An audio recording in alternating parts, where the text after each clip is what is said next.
All right, I'm on my lunch break at work. So while I get ready and prepare my lunch, which is going to be an artichoke and probably a vegan sausage, let's talk about when to say no to a deal, right? This is something that I see new private lenders struggle with so much. So, first of all, I'm going to give you two main questions to ask yourself when you're thinking about a deal. I do have a whole framework, but we can get into that in the accelerator. But for now, I'm going to give you two main questions to ask, and then we'll talk about some other nuances in terms of saying no. And just so you know, saying no is just a part of the business, okay?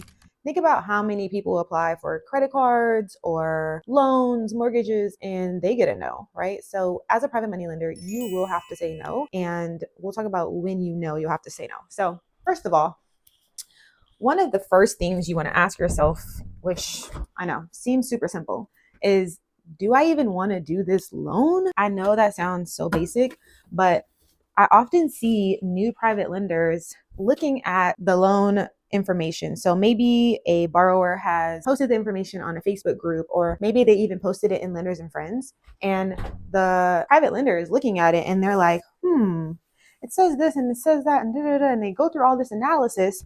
And then by the time they get to the place of being like, okay, the numbers work, they have not, I guess, thought about like, do I even want to do this? Which is such a simple question. And so that's one of the very first things you should be asking yourself. One, is this fitting the plan that I have for my money right now, right? Because sometimes the plan is to, let your money sit or to save it for a different purpose. For instance, I decided not to do a certain number of loans last year because I was like, oh, let me prepare for this Dubai investment that I might want to make, that I might want to do in my IRA. So I want to make sure that I'm cash heavy and, not waiting for a borrower to pay me back.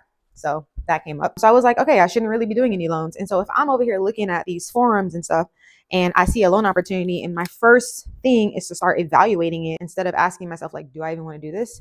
I'm going to waste time, right? Because I can go through the motions and look at the numbers and all that stuff. But then as soon as I remember that I wasn't even supposed to be doing no loans because I was supposed to be saving this money for a different investment, then I've just wasted time, right? I mean, arguably, I have practiced some underwriting and, analysis, but I didn't need to do all that when I already had this money set aside for something else.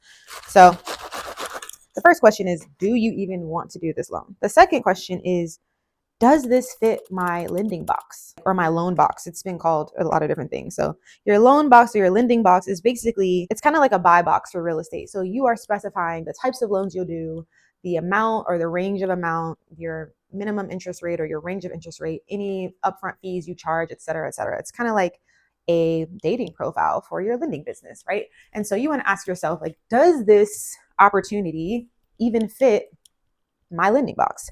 And the answer may be no, right? And that is something that you should quickly be able to determine.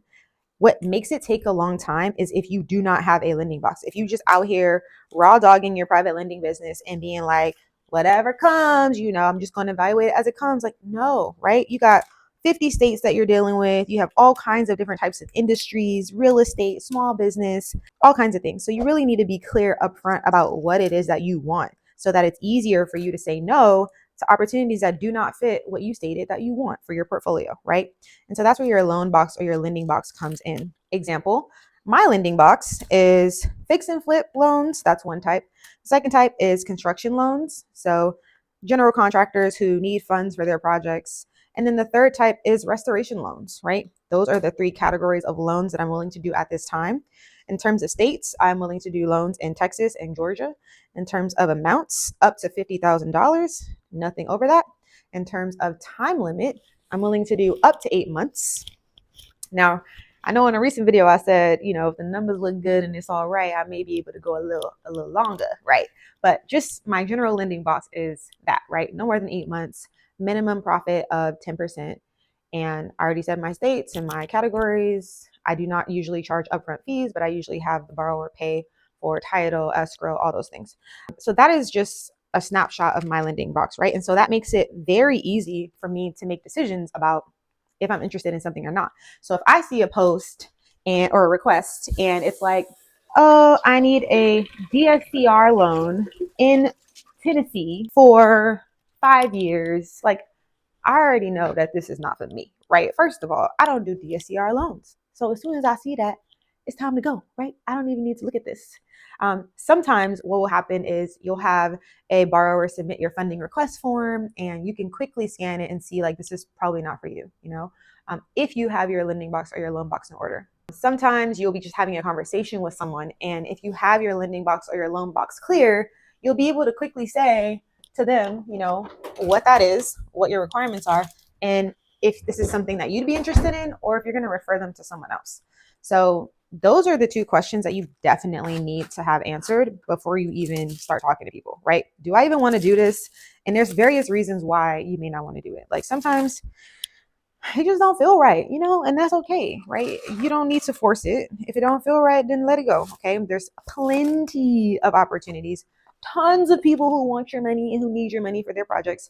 So you don't need to have FOMO about this, right?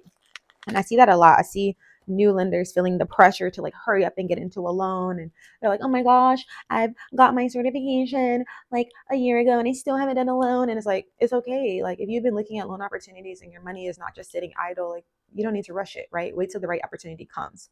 But before even getting to that place, you do need to be very clear about what it is you want and what it is you don't want. Okay. And so if you need help figuring that out, hit me up. Okay. Let me know. I got resources for you. I got downloads. I got free courses. I got paid courses. I got accelerators.